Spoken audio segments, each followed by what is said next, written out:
And then kind of the craziest story, save the best for last. What I shouldn't say best, the wildest for last.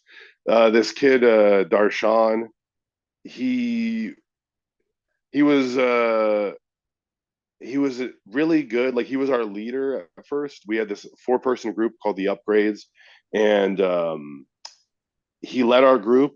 And he could do anything. I remember watching him learn how to like moonsault by basically like our trainer kind of talked him through it, and then he just like pondered it for a minute, and then he just did a perfect like picture perfect moonsault Total right natural. there. Yeah, very natural. Like he could do all the power moves too. He would like Darshan was just he was really good at wrestling, but um to say the least, Darshan had a dark side, and he fell out with us wrestlers. Like I don't know, it was really tough. That was like a tough thing on me because like we got really close. Like me, him, and Cody went out for his birthday one time, and it was like, oh man, like I've never like had like a birthday celebration. It was like sad. Like I've never like had like a birthday celebration like this, and we're like, dude, we're at like Red Lobster, bro. Like that's tough. He had a really tough home life, and it started manifesting where he just like he would just get into a lot of conflicts with local wrestlers over just dumb shit, like just stuff that shouldn't, you know, just have good communication and be nice to each other. Like the scene's not big enough for everyone just to be fighting over stupid shit. And then he was really disrespectful to a few people who had been around quite a bit longer than him, and then he disrespected our trainer.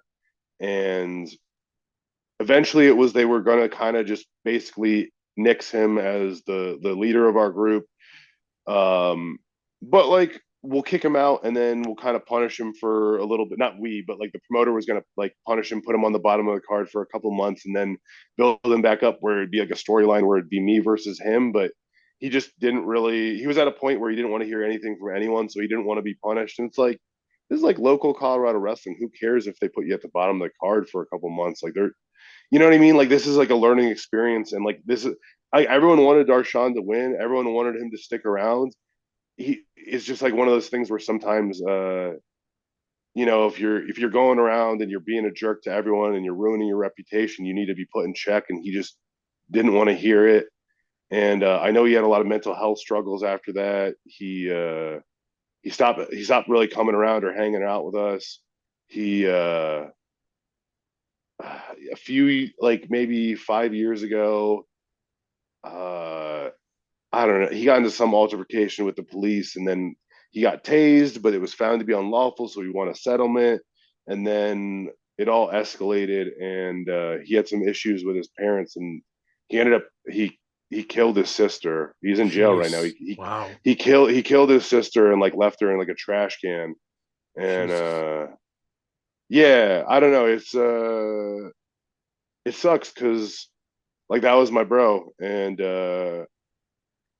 I wish I wish things could have turned out differently. And I think like little things here and there, like even if he wasn't going to be, like the next big star in wrestling, which I mean, first of all, I think he absolutely could have been. He was like, I want to say maybe 3 or 4 years younger than me. So like he would just be like 30 at this point kind of thing. Like he had all the potential in the world. And I think a few places, if he would have just turned right and he veered left instead. And unfortunately, he's going to live out the rest of his life, behind bars. But I don't know. It's a real tragedy. It's a real sad situation.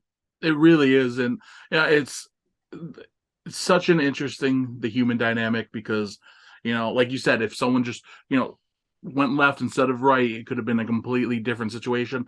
And then, mental health is obviously a big deal. And wrestling's finally, kind of embracing that more and being more accepting of it. Because let's face it, for a long time, wrestling was a very macho industry where mental health wasn't something that was even taken into consideration.